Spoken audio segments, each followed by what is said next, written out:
In part one, I answered a comment of someone who thought if they had $1 million portfolio, it would generate 10% interest every year. So $100,000 every year, of which $60,000 they would live on and $40,000 they would reinvest to actually grow the portfolio every year. But I showed them what would happen if they retired into a bear market like the dot-com crash of 2000, where the market losses combined with withdrawals would cut their portfolio in half in just 3 years.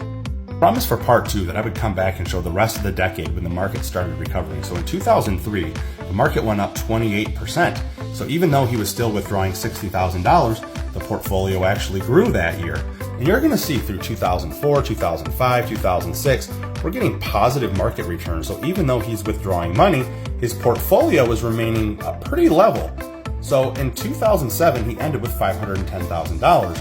But then in 2008, the bottom absolutely falls out of the market with a negative 36%. He's still withdrawing money, so he's down to $263,000. The last year of the decade, being 2009, recovered some of the losses from the financial crisis, but when he's still withdrawing money, he finishes a decade with $272,000, which is a far cry from the $1 million that he started with, and a very far cry from the fact that he would actually grow the portfolio throughout his retirement while taking just $60,000 of income per year to live on.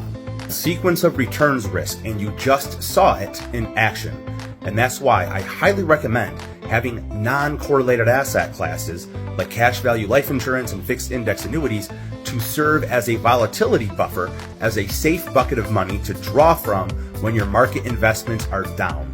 Because as you just saw, when you have to pull money out of a depleted or depreciating asset, it accelerates the downward spiral. So insurance products can actually preserve the performance of your investment portfolio.